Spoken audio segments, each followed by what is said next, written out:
Amen. Thank you po, choir. Na tayo ba Christ? Tayo po ay mag-aaral muli ng salita ng Diyos. Buksan po natin sa Galatians chapter 2, verse number 20.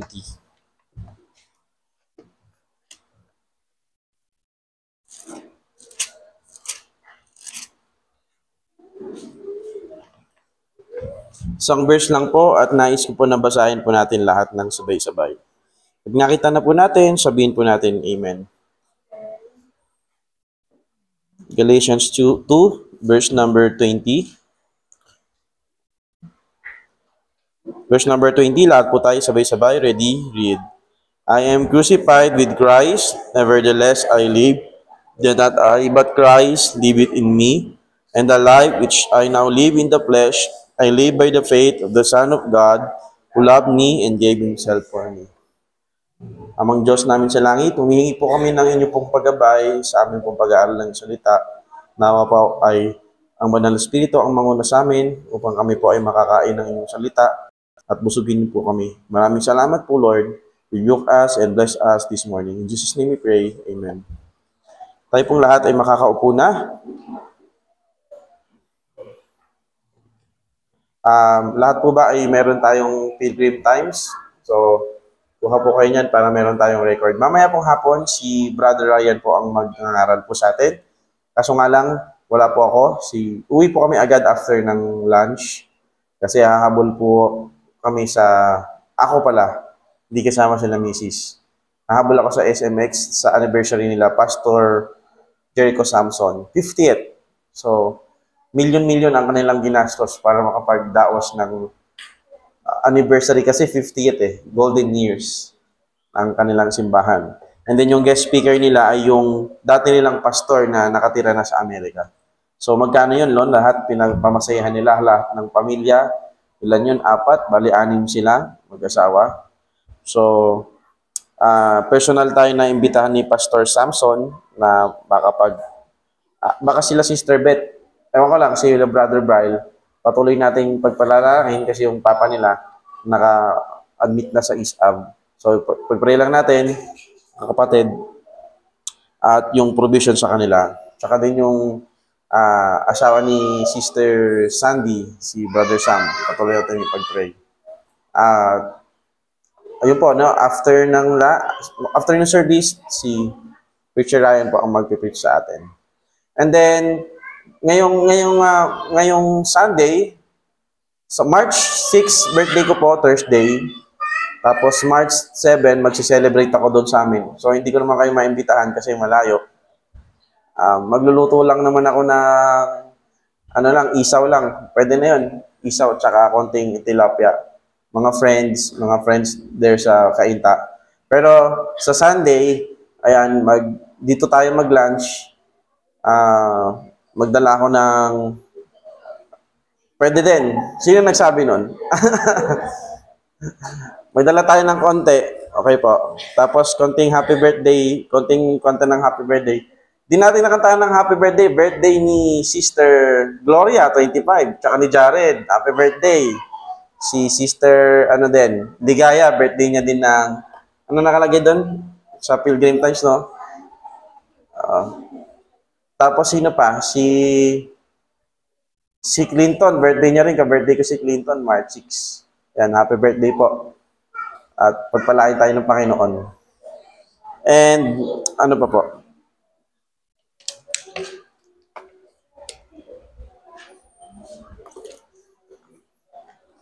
So, ngayong March, so far, hindi ko pala nasabi, ngayon lang, pinag-isipan ko pa kung ano bang gagawin natin, kung retreat ba or youth camp. May pastor na nag-invite sa akin. Dito, pinuntahan namin kahapon. Ang pangalan niya ay si Pastor Ed, dito sa San Marino. Calvary Baptist Church of San Marino City. Napakalaki ng simbahan. Doon ba yung ano mo? Iba ba? Diyan sa San Marino, laki simbahan nila, apat na pala. Pag 13 years pa lang sila. So, meron silang camp dito sa IIRS. Hindi ko alam kung alam nyo, pero malapit lang po. 1,350. So, ang team niya ay youth camp. So, yung mga youth, do tayo, yung mga matatandang Kristyano, nakaranas naman tayo ng youth. Pero yung mga youth natin, matagal lang si Kim, di pa nakaranas ng youth camp. Ayan. Pag-pray natin kung anong kalooban ng Panginoon. Siguro next week makapagbuo tayo ng desisyon kung ano pa yung mga gagawin natin. Kung ano ang pinaka the best. Okay? Tanungin din natin kung magre-retreat ba, sasama ka ba sa Holy Week? Kasi baka meron tayong survey na gagawin. So kung karamihan ng mga nakakatanda ay hindi makakapunta, edi yung youth mag-youth camp na lang. So yung mga youth, mag-ipon na lang ng pera. Kasama din natin yung mga kapitbahay natin, ano? Si Jenny Rose, pangalan mo, di ba? Ano ba, pangalan mo? Ha? Diana? Diana Rose. Oo, tapos tsaka ikaw si Jenny Rose. Ano pangalan? Ethan, si Ethan, alam ko na si Ethan. Actually, sila bisita kasi unang-una, kapitbahay natin sila, tsaka mga Sunday schooler natin to dati. Pero palakpakan pa rin natin. Welcome kayo sa Diyos. Kapag Sabado at meron tayong time, lagi ko kayo tuturuan sa discipleship. Okay po? Si Kiel, second time, praise the Lord. Yan, patuloy ka, Brother Kiel, nawa, rumami pa. Kaya tulad nung sinabi ko nung prayer meeting, pray natin na marami pang maging Brother Marvin, Brother Ryan, kasi kawawa si Brother Ryan Siya lahat no? Song leader, Bible reader, ganda sana may dynamics para nakakaano din kaya dito sa unahan. Paano kung mawala pa si Brother Ryan? Magtira na sila ni Sister Kay sa Norway. O di, wala. Kaya mag-pray tayo ng maraming men para merong katuwang si Pastor dito sa pulpit. Noong 2013 po, alam nyo ba na ang salitang selfie, ayan po ay nasa Oxford Dictionary na. It's their word of the year noong 2013. So, may mga mapapanood tayo sa internet na dahil sa kasi selfie nila, na-aksidente sila. Di ba sa tren, paparating na yung tren, tapos nag-selfie, ayun, nahulog, nakain ng tren, namatay. Kaya nasa mataas ng lugar, nag-selfie, muntik ng malaglag. Kahit anumang mga alanganing pagkakataon, dahil gusto natin makapagkuha ng litrato ng ating sarili, kinukuha natin. And that word the emphasis is self. And our world today, ang emphasis ay individualistic. Kaya nga, sabi nila ang mga West, masyado silang individualistic. Yung kanilang kultura. At pilit na din na inaakap natin sa kultura nating mga Pinoy. You, me, I, parang ang laging emphasize natin ay yung sarili natin. At alam nyo ba, ang kasalanan, kaakibat nito yung selfishness, yung lagi mong, diyan nagbubunga, ang bunga ng pagiging makasarili palagi, ayan, diyan yung self-pity, lust, pride, ayaw mo magpakumbaba, dahil sa iyong sarili. And the Bible commands us and remember us na sa Christian life, it is not designed to live by ourselves. Hindi tayo mamuhay sa sarili natin. Itong Sunday School, pinag-aralan natin yung old nature at new nature. When we say self, sarili, we're talking about our old nature. Kung mamumuhay tayo, yung dati nating katauhan sa sarili natin, hindi to magiging maganda ang resulta. God doesn't want us to live by ourselves. Kasi kung sarili natin, the Bible says, the lust lasted after the Spirit, laban ang espiritu at ang laman, ang ating old man, hindi natin na malulugod ang Panginoon. Our life is not designed to live by ourselves, but by Jesus. So ang mundo, ibang-iba. Ang mundo, sinasabi ng mundo, ikaw, selfie, sarili mo, unahin mo, mahalin mo muna ang sarili mo. Alam nyo ba sa Bible, never command the Lord na love yourself? Ang makikita natin sa Bible, love your neighbor as thyself. Mahalin mo ang sarili mo, mahalin mo ang kapwa mo gaya ng sarili mo. Bakit hindi ko naman na mahalin na natin ang sarili natin? Kasi sa unang banda, dahil sa sobrang pagiging makasarili natin, mahal na mahal natin ang ating sarili. Lagi nating sarili natin ang ating inuuna. So the world ang emphasize ay self. Tayo, emphasize natin self. Pero tayo mga naging Kristiyano na, tayo ay dapat mabuhay hindi sa sarili natin, kundi sa pamamagitan ng Espiritu, sa pamamagitan ng Panginoon Kristo. Kanina, binasa natin yung Romans. And in Romans chapter 6, verse number 3, it says here, "Know ye not that so many of us were baptized into Jesus Christ, were baptized into His death."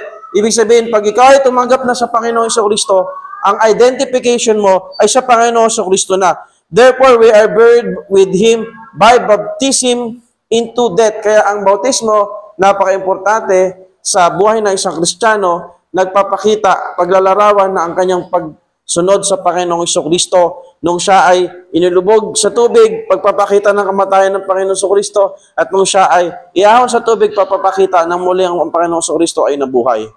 As Christ was raised up from the dead by the glory of the Father, even so, we also walk in the newness of life. God wants us to death to ourselves and alive with Jesus Christ, katulad ng binasa natin. Nais ng Panginoon na mamatay tayo sa ating sarili. Anong ibig sabihin nun? Na hindi natin pairalin yung ating old nature, na yung kapangyarihan ng kasalanan ay hindi na yon ang magmayagpag sa ating sarili. Christian life should live with union, with unity with our Lord Jesus Christ. Not just Sunday, hindi lang Saturday and Sunday, kundi every day of our life. Hindi tayo maging selective na Kristiyano. Marami sa atin selective lang. Selective listener. Papakinggan lang natin kung ano yung gusto nating pakinggan. Selective Christian.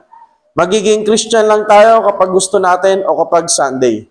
The Bible says in 2 Peter chapter 1 verse number 4, "Whereby are given unto us exceeding great and precious promises, that by this ye might be partakers of the divine nature." When we say, meron kang divine nature, meron kang new nature, may bagong kalikasan, bagong katauhan, having escaped the corruption that is in the world through lust.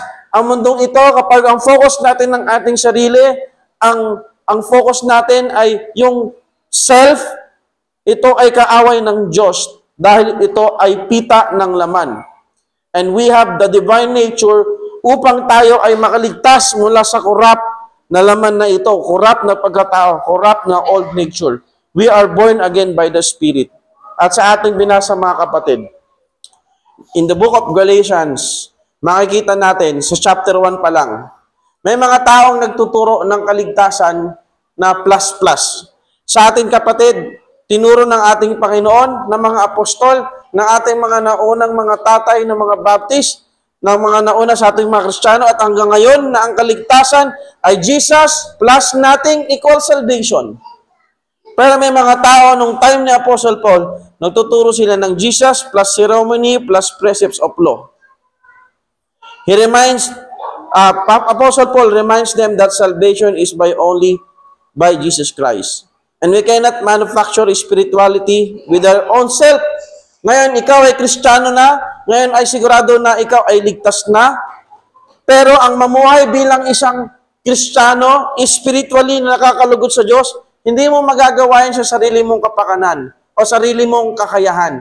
Kaya if you try to please God in your own strength, hindi yan counted sa Diyos. Parang, kaya ko to Lord. Kaya kitang i-please sa sarili ko. No. Because that is the old corrupt nature. We can please God. We can live our life only through Christ. And when we say death to self, but alive into Christ, it means na yung wala nang bisa dapat. Andyan pa yan yung old nature natin, pero wag na nating pairalin. Every day sa buhay natin, kailangan mamatay tayo sa ating sarili. Hindi mo paiiralin yung old nature mo, yung mga bagay na hindi nakakalugod sa Diyos, kundi mamuhay ka, lumalakad kasama ang Panginoong Kristo. And I want to, in verse number 20 ng Galatians, makikita natin dito na ikaw, bilang anak ng Diyos, kailangan mong mamatay sa sarili mo. Anong ibig sabihin yun? Baka ma-misinterpret nyo ko Hindi mo pa iiralin yung dating ikaw, kundi yung divine nature, yung new nature. At ano yung mga itinuturo sa atin ni Apostol Pablo. So itong outline ko, napakinggan ko to kay Pastor Paul Chappell. Kukunin natin.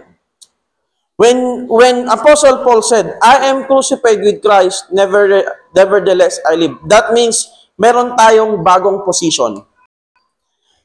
Ang position natin sa harap ng Diyos nung hindi pa natin ang Panginoon, malinaw na malinaw.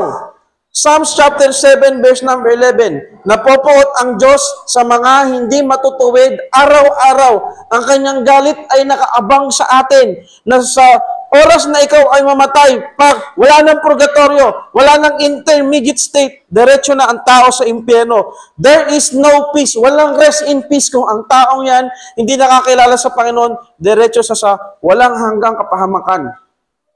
Yan ang posisyon natin, mga kapatid.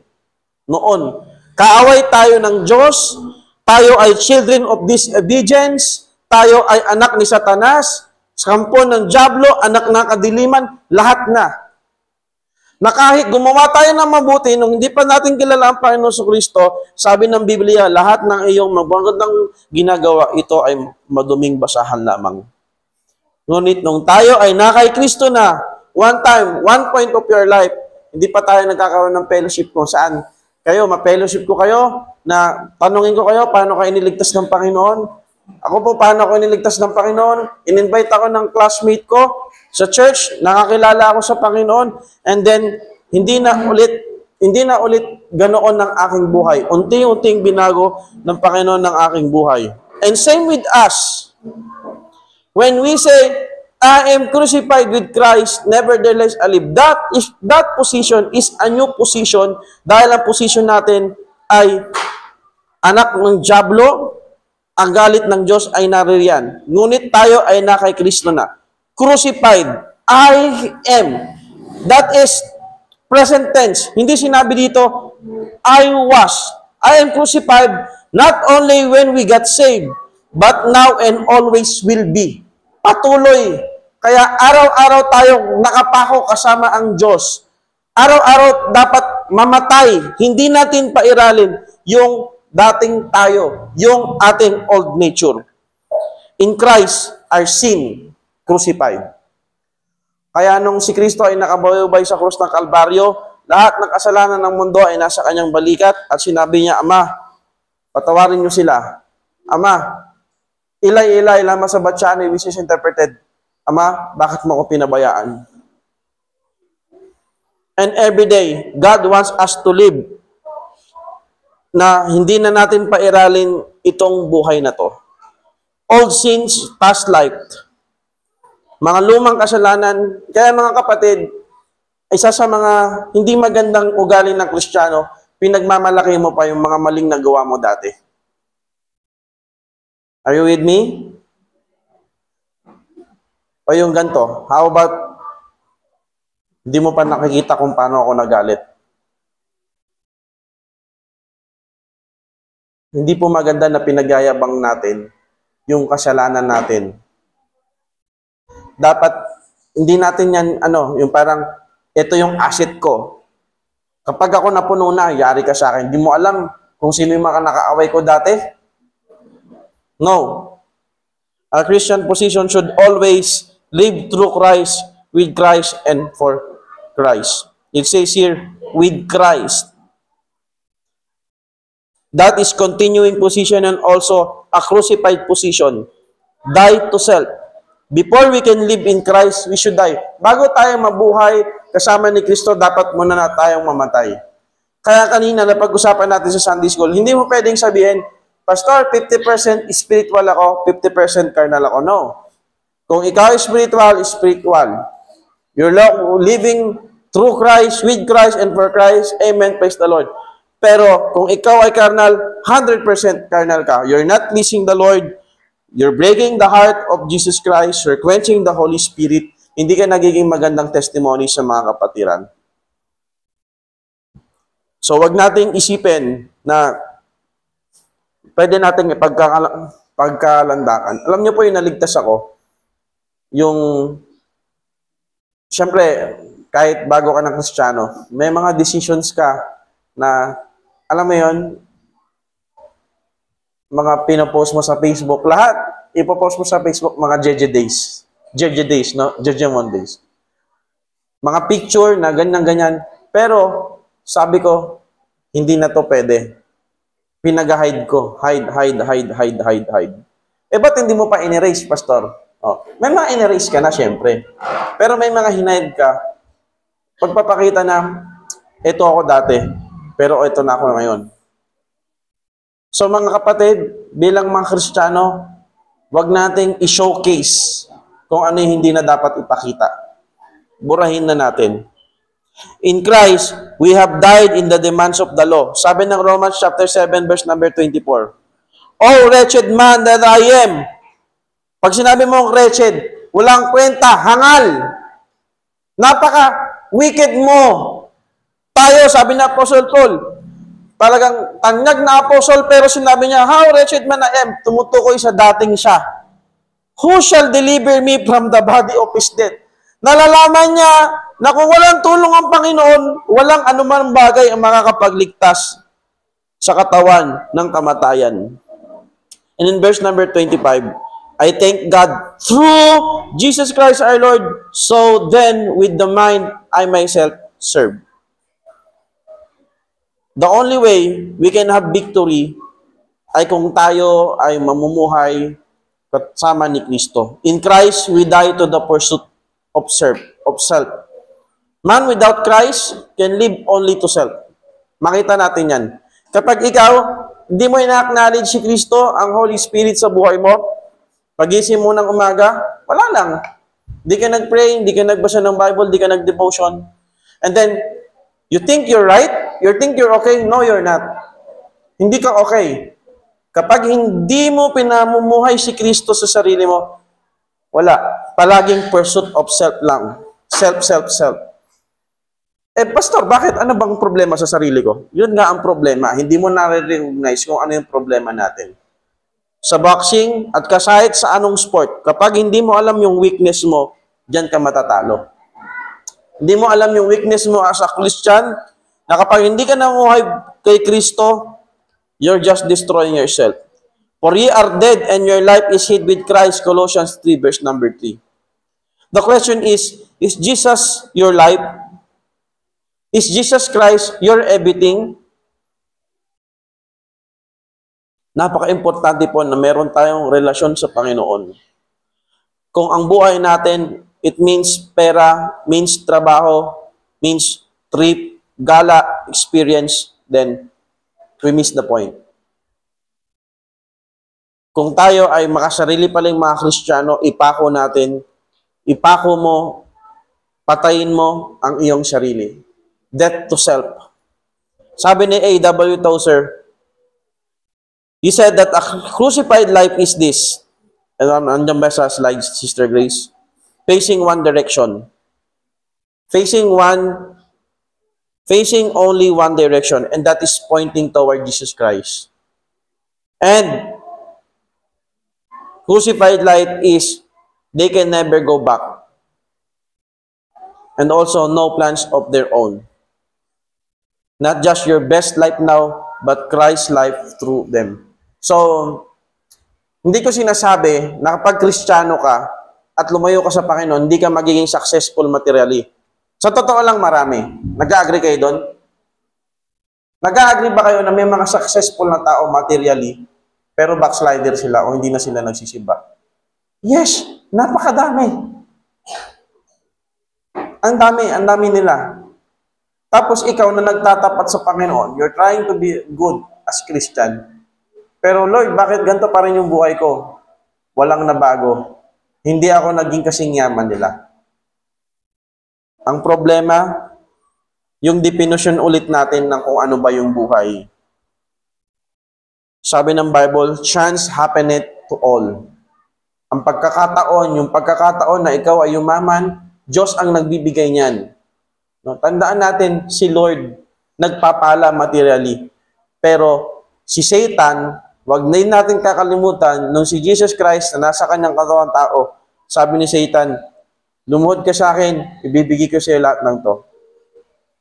At maraming mga Kristiyano, pinipili nila ang ganong materialistic na buhay kaysa sa Panginoon.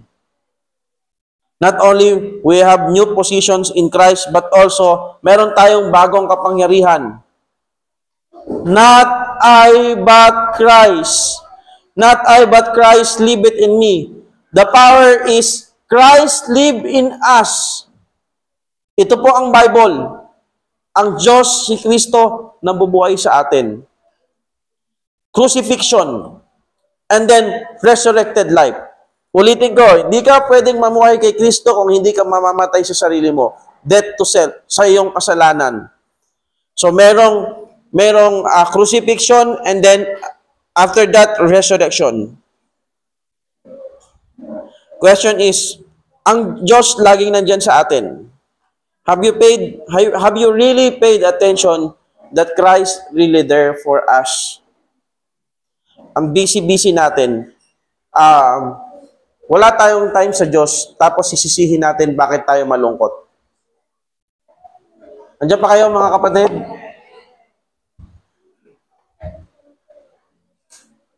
Mga kapatid, Jesus died on the cross. Look at this. In-highlight ko to eh. Jesus died on the cross to save you from sin. And He lives in you to save you from self. Ulitin ko, tatagalogin ko. Si Kristo namatay sa krus ng Kalbaryo para iligtas tayo mula sa ating mga kasalanan. Ngunit siya din ay namumuhay, nag-resurrect, namumuhay sa atin para iligtas tayo mula sa ating sarili. Kaya anong sabi nung kanta kanina? Siguro maganda last song natin yan. Andiyan ba? Ayan, no? Not I, but Christ, be honored, love exalted. Not I, but Christ, be known and seen and heard. In every look and action, not I, but Christ in every thought and word. Yung chorus, napakabigat. Parang ang hirap kantahin kapag alam mo yung meaning. Oh, to be saved from myself, dear Lord. Lord, please save me from myself. Kaya mga kapatid, pag may mga pagkakataon sa buhay natin na, Lord, gagawin ko ba to? Alam ko masama to eh.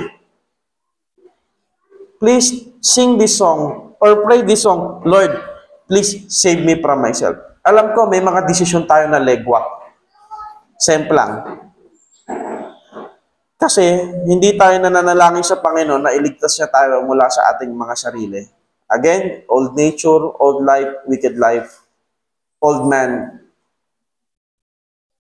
Oh, to be lost in thee. Alam niyo po, bihira sa isang Kristiyano mag-pray sa Panginoon, Lord, please break my heart. Kayo ba napag-pray nyo na yon? Lord, basagin mo ang puso ko. Pastor, biblical ba yan? Oo, si Jeremiah, ganyan na. Hindi nga lang puso eh, contrite spirit. Kumbaga, wala eh. Wala na tayong pakialam kasi puro sarili lang natin iniisip natin. Pero kung kung hindi tayo mananalangin, na basagin ng Diyos ang ating mga puso, durugin ng Diyos ang ating mga puso. Diyos ang magdudurog sa puso natin para makita natin kung ano yung pinaka-importante sa buhay nito. Oh, that it may be no more I, dear Lord, but Christ lives in me.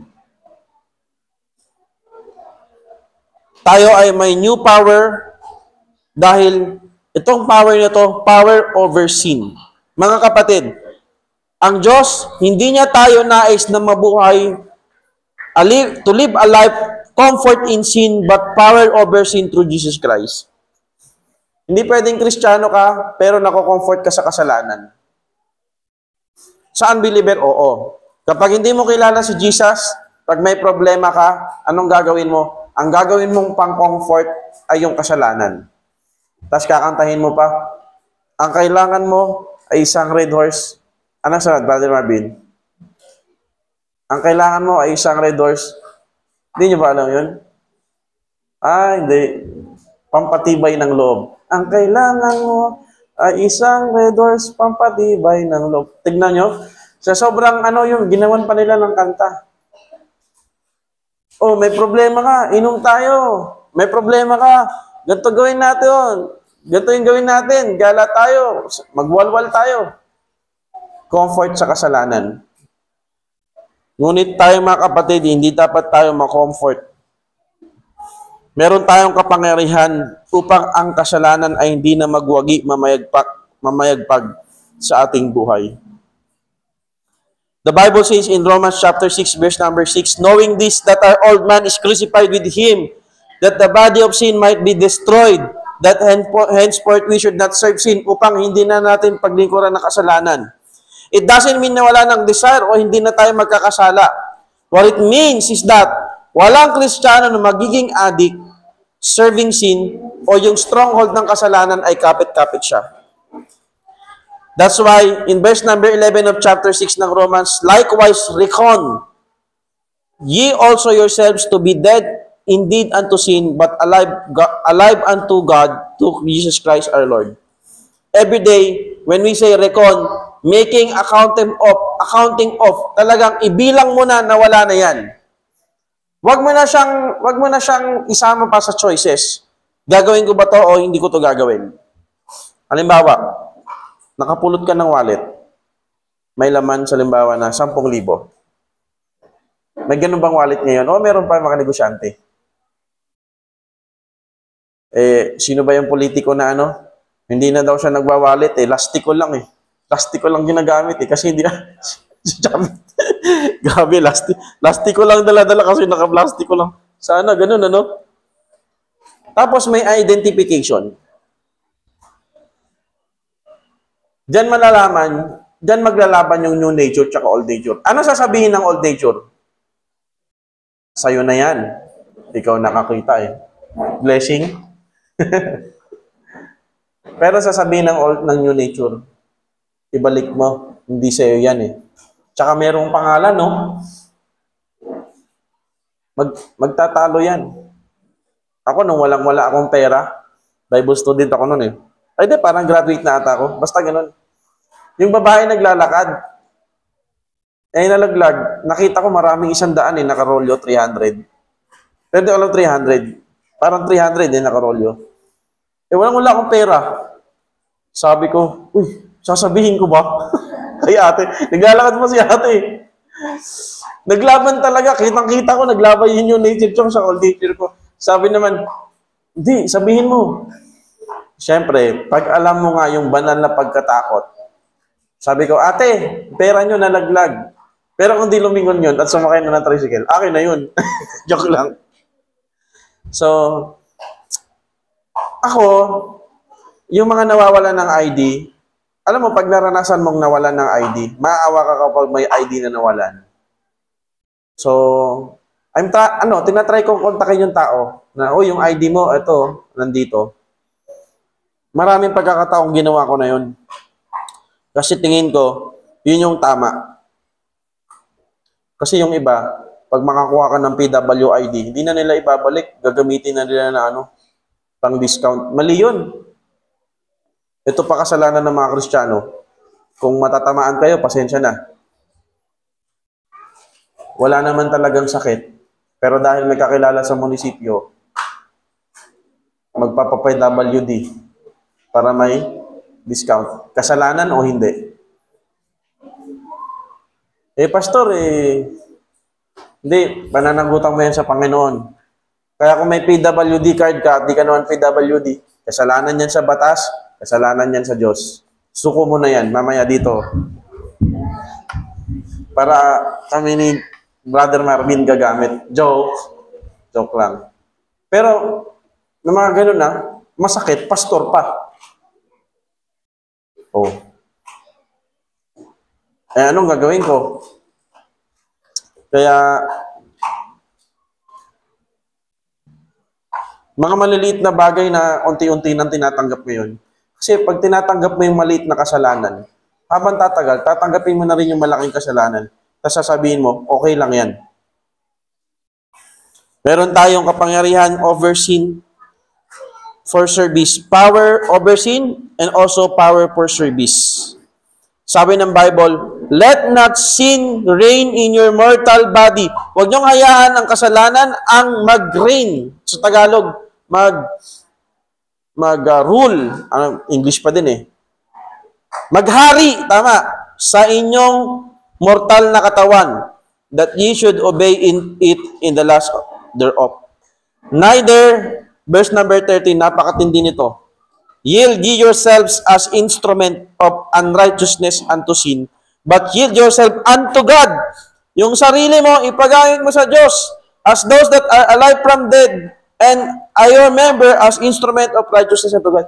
Kumbaga, yung kamay mo nang pinang-serve mo sa Panginoon, huwag mong gamitin pang-serve sa karumihan, pang-serve sa hindi ka makatwiran, sa kasalanan. Yung bibig na pinang-praise natin sa Panginoon, huwag mong gagamitin pang-praise kay Satan. Okay?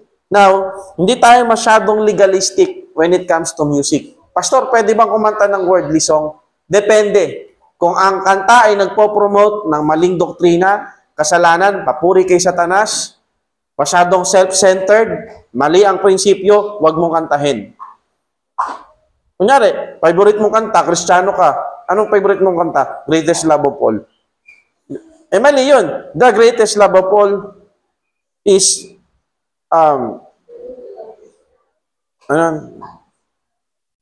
learning to love yourself is the greatest love of all. Hindi nga yun eh, mali nga yun. Kasi nga, mahal mo na ang sarili mo. Now, may self-love na tinatawag, biblical self-love. So, mali ang doktrina, huwag mo kantahin. Last but not the least, andyan pa kayo mga kapatid?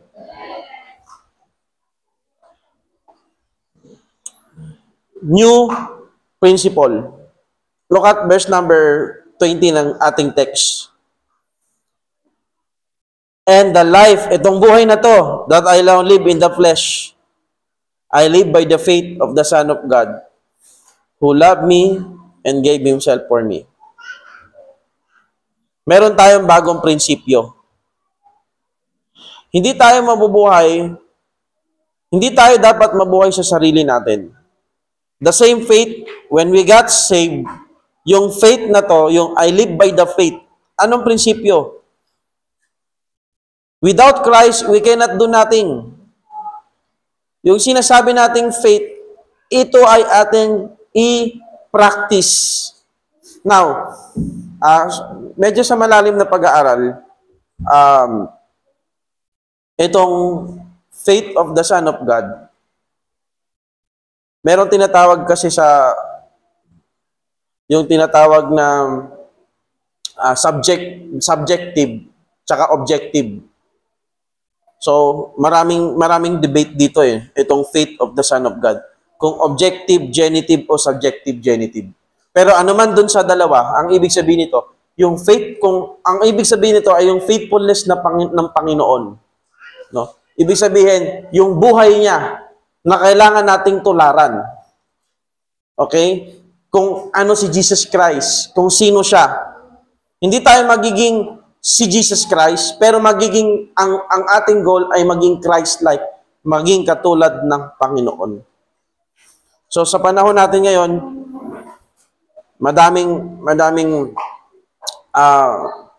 ang tao maraming gustong tularan. Pero ang dapat nating tularan, yung pananampalataya, yung faithfulness ng Panginoon. That we need to practice that faith, and that is personal faith. Faith that develops by trials.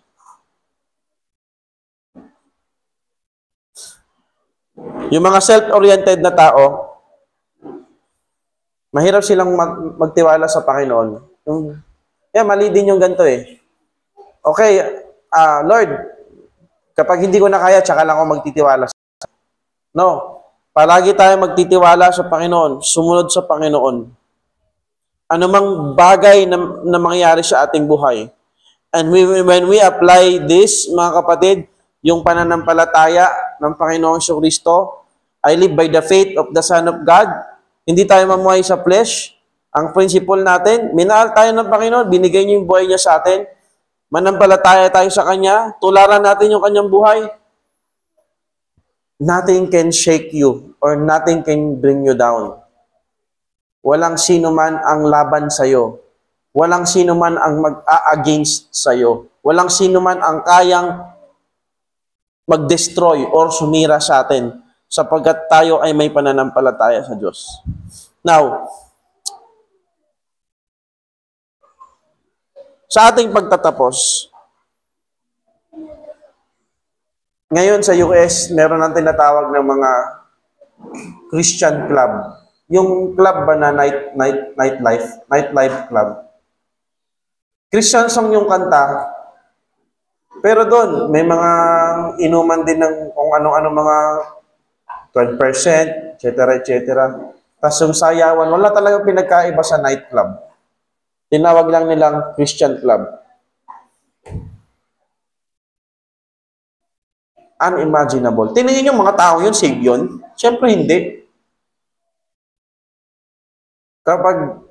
Kapag tinatry mong i-please yung sarili mo, itinatry mong i-please yung tao, marahil ito ay hindi totoong mga Kristiyano. Kaya dito mga kapatid, sa church natin, hindi tayo dito para maganda ma-comfort tayo in a sense na meron tayong pangangailangan, kailangan natin si Lord spiritually. Pero yung, Pastor, boring na yung music natin, kailangan alive-alive naman. Praises, glory, unto the King. Yung mesaya naman tayo, Pastor. Tsaka, pangit ng mga ilaw, lagyan natin ng red, blue, white, red, blue, green, tapos medyo gumagano ng konti. Tsaka lagyan natin ng usok-usok. Para pag tinawag ni Preacher Ryan, tawagin natin, Pastor Jomar. Tapos bigla kang lalabas doon. Hindi, marami na talagang ganun. Bakit? Marahil hindi sila totoong Kristiyano. Or kung Kristiyano man sila, pinipilis nila yung sarili nila. Hindi tayo nandito para i-please yung sarili natin. So, for the sake of conclusion, etong mga social media addiction natin, ipako na natin yan kay Kristo. Ipako na natin yan sa krus. Madami to sunod-sunod na lang natin. Mga secret relationship, early relationship, bad influence ng barkada, pornography. Alam nyo ba, yung iba kinakategorize na nila na ang social media ay considered as soft pornography. Video games addiction. Ayan. At marami pang iba. Worldly songs, pop culture, worldly philosophy, immodesty, drunkenness, cursing, unwholesome literature or culture dating. Yan yung mga napapanahon ngayon, lalo na sa mga kabataan at hindi lang, lalo na sa atin ding mga matatanda na. Lahat tayo ay open tayo sa carnality. So everyday, pagising mo, 11:21 na pala, no? Lord, tulungan niyo po ako na hindi pa iralin ng aking sarili, kundi manguna kayo sa buhay ko. Tayo tuming lahat at tayo manalangin. Amang Diyos, every time po na namumuhay po kami sa aming sarili, it breaks your heart and we quench the Holy Spirit, the power of the Holy Spirit. Kaya kung bakit parang mga talunan kami sa buhay, sapagkat nagkukulang po kami. And thank you for reminding us na we need to die to self. Namatay po si Jesus Christ sa krus ng Kalbaryo upang iligtas kami mula sa aming mga kasalanan. At siya po ay nabubuhay sa amin sa dwelling ng Holy Spirit upang kami po ay iligtas sa aming mga sarili. Lord, marami man po kaming mga mali, mga baluktot, itama niyo po at tuwirin. Kung meron po kaming ibang definisyon ng buhay, bigyan niyo kami ng tamang definisyon na nagmumula sa inyong salita. Brother and sister in Christ, it's time to respond mula sa salita ng Diyos. Let's come forward. Let's go to the Lord. At isuko natin yung mga kasalanan na hanggang ngayon struggle pa rin tayo.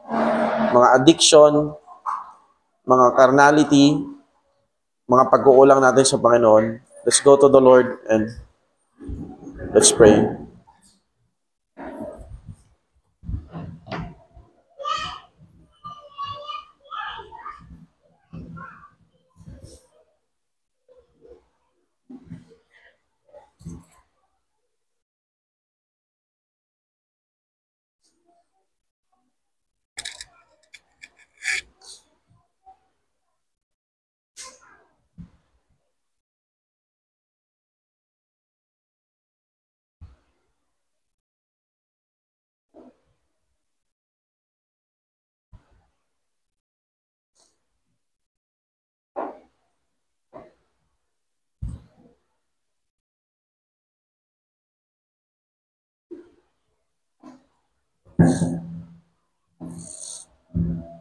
Panginoong Diyos namin sa langit, salamat po sa paalala po ninyong salita.